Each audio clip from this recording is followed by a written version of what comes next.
Hello guys, welcome to spectator. குளூருக்கு எதமா சுட ட்ரான்ஸ்ஃபர் நியூஸ் தான் பார்க்க போகிறோம். டீட்டெயிலாக பார்க்கலாம் வாங்க. செகண்ட் ஹாஃப் ஆஃப் ஐஎஸ்எல் சரியாக இன்றைக்கி ஜனவரி 31 ஸ்டார்ட் ஆகிருக்கு அப்படின்னு நம்ம சொல்லலாம். ரொம்ப எதிர்பார்ப்புடன் second half of ISL start ஆனாலும் மறுபக்கம் ஜனவரி ட்ரான்ஸ்ஃபர் விண்டோ 2024 ஜனவரி ட்ரான்ஸ்ஃபர் விண்டோ இன்னையோட முடிய இருக்குது. அந்த வருஷத்தில் ஏகப்பட்ட ட்விஸ்ட் காத்துட்டு இருக்குன்னு சொல்லலாம். நம்ம எதிர்பார்த்ததை விட பயங்கரமாகவே நடந்துட்டு இருக்கு. ஐஎஸ்எல் கிளப்ஸ் ரொம்ப சூப்பராக செயல்பட்டு வராங்க. அந்த வருஷத்தில் ஒரு இன்ஃபர்மேஷனும் ஐஎஸ்எல் ட்ரான்ஸ்ஃபர் நியூஸில் நம்ம டீட்டெயிலாக பார்க்க போகிறோம். இந்த வீடியோ பிடிச்சா முடிஞ்சால் உங்களோட லைக் இதை தட்டி விடுவீங்க அப்படின்னு நம்ம எதிர்பார்க்கலாம்.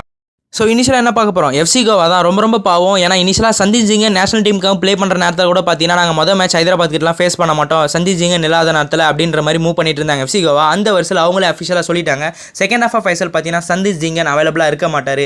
So AFC Asian cup national டீமுக்கான கத்தாரில் நடந்திருக்கும் அந்த கேம். அதில் பார்த்தீங்கன்னா சந்தீப் சிங்கன் இன்ஜுரி ஏற்பட்டுருக்கும். அந்த வருஷத்தில் ரைட் நீ இன்ஜுரி காரணத்தினால பார்த்தீங்கன்னா செகண்ட் ஹாஃப் ஆஃப் ஐஎஸ்எல் அவர் மிஸ் பண்ணுறாருன்னு எஃப்சி கோவா அஃபிஷியலாக சொல்லிட்டாங்க. அது மட்டும் இல்லாமல் அவருக்கு ப்ராப்பர் ரெஸ்ட் தேவைப்படுது ரெக்கவரி பேஸ்க்காக அப்படின்ற மாதிரி சொல்லியிருப்பாங்க.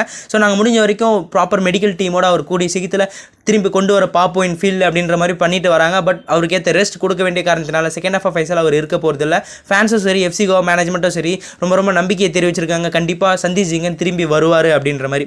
சரி ஓகே, சந்தீப் சிங்கன் போயிட்டாருன்னா ஒரு ரீப்ளேஸ்மெண்ட்டாக யாரை சைன் பண்ணியிருக்காங்க, நீம் தோர்ஜா. இவர் பார்த்தீங்கன்னா ஹைதராபாத்தோட முக்கியமான பிளேயராக இருந்தார் மனோலோ மார்க்கஸ் பீரியடில். அந்த வருஷத்தில் பார்த்தீங்கன்னா இப்போ ரிட்டர்ன் வந்திருக்காரு மனோலோ மார்க்கஸ் அண்ட் ஒடே ஒனிந்தியாவோட சூப்பர் பேரன் சொல்லலாம் நிம் ஜோர்ஜ். ஸோ இவரை பார்த்தீங்கன்னா ரிட்டர்ன் கொண்டு வந்திருக்காங்க. ஆல்ரெடி பார்த்தீங்கன்னா ஹைதராபாத்தில் பார்த்தீங்கன்னா ஸோ கிட்டத்தட்ட ஹைதராபாத் ட்ரான்ஸ்ஃபர், அதாவது லாஸ்ட் டைம் பார்த்தீங்கன்னா ஷீல்டு வின்னரான, அதாவது ஷீல்டுக்கு ரன்னர்ஸ் அப்பாக இருக்கும் போதும் சரி, அது மட்டும் இல்லாமல் டைட்டில் வின்னராக இருக்கும் போது ஒடே இந்தியாவோட சூப்பர் பேராக இருந்தவர் நிம். ஸோ அந்த வருஷத்தில் அவர் பார்த்தீங்கன்னா இப்போ மனோலோ மார்க்கஸோட ரிட்டர்ன் சேர்ந்துருக்காருன்னு சொல்லலாம் எஃப்சி கோவாவில். அந்த வருஷத்தில் மனோலோ மார்க்கஸ் என்ன சொல்லியிருக்காரு அதை பற்றினா, நிம் பொறுத்த வரைக்கும் பார்த்தீங்கன்னா ரொம்ப எக்ஸ்பீரியன்ஸ்டு டிஃபெண்டர். ஸோ ஒரு அக்ரெசிவ் பிளேயர்னு சொல்லலாம். எங்களுக்கு ரொம்ப சூட்டபுளான பிளேயர், கண்டிப்பாக ஒரு பெட்டர் ரீப்ளேஸ்மெண்ட்டான பிளேயர். அது மட்டும் இல்லாமல் ISL playoffs north east யுனைடெடும் சரி, அது மட்டும் இல்லாமல் ஹைதராபாத் 2 முறை மூவ் பண்ணும்போதும் ரொம்ப முக்கியமான பிளேயராக இருந்திருக்காரு நிம். ஸோ கண்டிப்பாக அவர் எங்களுக்கு வந்ததுக்கு ரொம்ப ஹாப்பியாக இருக்குன்ற மாதிரி சொல்லியிருப்பாரு.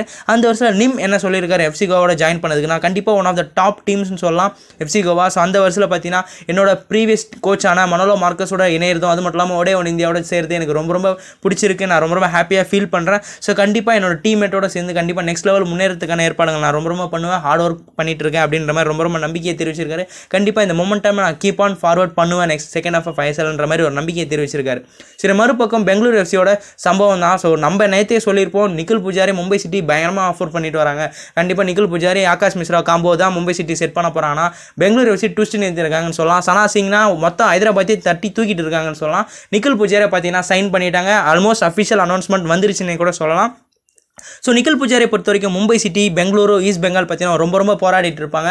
நான் ஒரு வீடியோவில் சொல்லியிருப்பேன் ஈஸ்ட் பெங்கால் ஆக்டிவாக இருக்காங்க, மும்பை சிட்டி ஆக்டிவாக இருக்காங்கன்னு. ஃபைனலாக தட்டி தூக்குனது பெங்களூர் எஃப்சின்னு சொல்லலாம். ஸோ கிட்டத்தட்ட ஒரு 3.5 வருஷத்துக்கு பார்த்தீங்கன்னா நிக்கில் புஜாரி பெங்களூர் எஃப்சியில் தான் செயல்பட போகிறாருன்னு சொல்லலாம். ஸோ கண்டிப்பாக ஒரு பிக் பிளேயர் சனா சிங், இப்போ Nikhil Pujari, so almost super பிளேயர்ஸை கொண்டு வந்துட்டு இருக்காங்க. செகண்ட் ஹாஃப் ஆஃப் ஐஎஸ்எல் கண்டிப்பாக பெங்களூர் எஃப்சி மிரட்ட போகிறாங்க அப்படின்னு நம்ம சொல்லலாம். இந்த சைனிங்கை பற்றி உங்களோட தான் சொல்லுங்கள். நெக்ஸ்ட் மும்பை சிட்டி பார்த்தீங்கன்னா டயர் குரோமா, இவர் பார்த்தீங்கன்னா சிரியன் நேஷனல் டீமோட டிஃபெண்டர்னு சொல்லலாம். இவரோட வயசு பார்த்தீங்கன்னா சரியாக 33 வயசு ஆகுது. ஸோ மும்பை சிட்டிக்கு வரப்போறாருன்ற மாதிரி நியூஸ் கிளம்பி இருக்குது. பட் இது ஆல்மோஸ்ட் கன்ஃபார்மான மும்பை சிட்டி அஃபிஷியல் அனௌன்ஸ் பண்ண பிறகு தான் நான் உங்களுக்கு கன்ஃபார்ம் பண்ணுவேன். அது வரைக்கும் இது நம்ம ரூமர்னே எடுத்துக்கலாம். சரி ஓகே, இவருக்கு ஏன் மும்பை சிட்டி போகிறாங்கன்னா ஆல்ரெடி நம்ம அப்டேட் பண்ணிட்டு இருப்பேன். இப்போ மும்பை சிட்டி அஃபிஷியலாக கன்வெர்ட் பண்ணிட்டாங்கன்னு சொல்லலாம். ராஸ்டன் கிரிஃபித்ஸ்க்கு பார்த்தீங்கன்னா நன்றின்ற மாதிரி சொல்லிட்டாங்க மும்பை சிட்டி. சரி ஓகே, நெக்ஸ்ட் என்ன பார்க்க போகிறோம் அப்படின்னு பார்த்தீங்கன்னா ஐசாக் வாம்ஸ்வானா.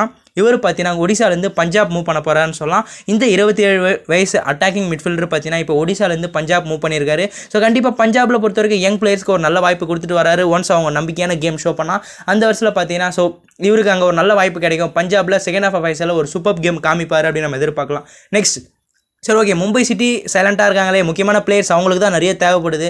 அந்த வருஷத்தில் எதனா ஒரு பிளேயர் அப்ரோச் பண்ணியிருக்காங்களா, இகார் குரோக்சனா, அதாவது எஃப்சி கோவாவுக்கு போக வேண்டிய பிளேயர் நானும் எது சொல்லிட்டு இருந்திருப்பேன். இகார் குரோக்சனா பார்த்தீங்கன்னா இப்போ மும்பை சிட்டிக்கு மூவ் பண்ண போகிறார். ஆல்மோஸ்ட் ட்ரான்ஸ்ஃபர் கம்ப்ளீட் ஆகிடுச்சுன்னே சொல்லலாம். இகார் குரோக்சனா பார்த்தீங்கன்னா ஸோ ஒன்ஸ் மும்பை சிட்டியோட அனௌன்ஸ்மெண்ட் தான் வெயிட்டிங். மற்றபடி இகார் குரோக்சனா செகண்ட் ஹாஃப் ஆஃப் ஐஎஸ்எல் பார்த்தீங்கன்னா மும்பை சிட்டியில் தான் ப்ளே பண்ண போகிறாரு. ஸோ ஆல்ரெடி இகார் குரோக்சனை பற்றி உங்களுக்கே தெரியும், ஒரு எக்ஸ்பீரியன்ஸ் பிளேயர், ஒரு கோல் ஸ்கோரிங் எபிலிட்டி இருக்குது. ஸோ பொறுத்திருந்து பார்க்கலாம் second half of ISL Mumbai city அவங்களோட கேமை காமிப்பாங்க அப்படின்னு. ஸோ நெக்ஸ்ட் என்ன பார்க்க போகிறோம், மோகன் பகான் சூப்பர் ஜெயின்ஸ் பிளேயரான அர்மாண்டோ சடிகு ஸ்பெயின் போக போகிறாரா? ஸோ ஸ்பெயினில் இருக்கிற ஒரு கிளப்பான மலகா ஃபுட்பால் கிளப் பார்த்தீங்கன்னா அப்ரோச் பண்ணிட்டு வராங்க அர்மாண்டோ சடிகுவை.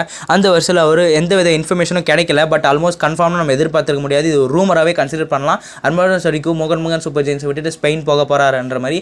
ஆக்சுவலாக இனிஷியலாக ஒரு இது மாதிரி மூவ் ஆகிட்டு இருக்கோம், சண்டை வந்துட்டு இருக்கு. ஸோ வயசு வருஷம் அவர் போக மாட்டாருன்னு. பட் இது மோகன் Bagan super giants official announce பண்ண பிறகு தான் நம்ம நம்புவோம். அது வரைக்கும் பார்த்தீங்கன்னா இதை நம்ம ரூமராகவே கன்சிடர் பண்ணிப்போம். அர்மாண்டோ சடிகு ஸ்பெயின் போகிறாரா இல்லையான்னு.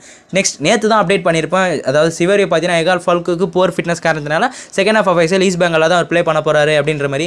அந்த வருஷத்தில் இப்போ சிவரியோ பார்த்தீங்கன்னா ஜம்ஷெட்பூர் மூவ் பண்ண போகிறாரு. ஆல்மோஸ்ட் கம்ப்ளீட்டட்னு சொல்லலாம். செகண்ட் ஹாஃப் ஆஃப் ஐஎஸ்எல் ஒரு young player, so super game இருக்குன்னு சொல்லலாம், காத்துட்ருக்கு. ஆல்ரெடி பார்த்தீங்கன்னா ஜம்ஷெட்பூர் ஒரு நல்ல கேம் காமிச்சிட்டு வராங்க அண்டர் காலேஜ் ஜமல். இப்போ சிவரியோ மூவ் பண்ணியிருக்காரு. கண்டிப்பாக செகண்ட் ஹாஃப் ஆஃப் மேட்ச்சில் பார்த்தீங்கன்னா, அதாவது செகண்ட் ஹாஃபில் பார்த்தீங்கன்னா கண்டிப்பாக ஒரு முக்கியமான பிளேயராக சிவரியோ இருப்பாருன்னு சொல்லலாம்.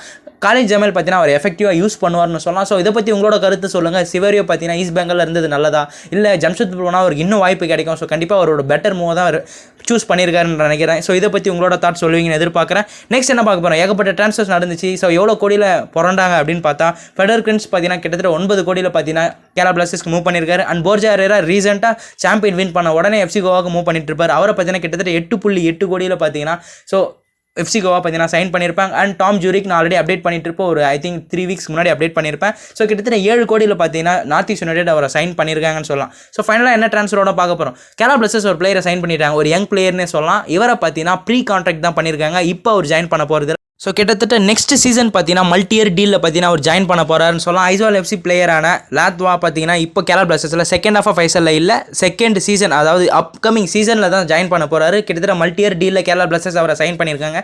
கண்டிப்பாக ஒரு பெட்டர் பிளேயராக இருப்பார், ஏகப்பட்ட சான்சஸ் அவருக்கு தருவாங்கன்ற மாதிரி எதிர்பார்க்கலாம். கண்டிப்பாக அவரோட கேமை சூப்பராக காமிப்பார். ஐ லீக்லேருந்து இப்போ ஐஎஸ்எல் மூவ் பண்ணியிருக்காரு அப்படின்னு நம்ம சொல்லலாம். ஓகே, இந்த வீடியோ பற்றி உங்களோட தாட் என்னன்னு சொல்லுங்கள். அண்ட் மேலும் ISL transfer news and football news தெரிஞ்சுக்க ஸ்பெக்டேட்டரை ஃபாலோ பண்ணுவீங்க, சப்போர்ட் பண்ணுவீங்க எதிர்பார்க்குறேன். Let's go Indian football.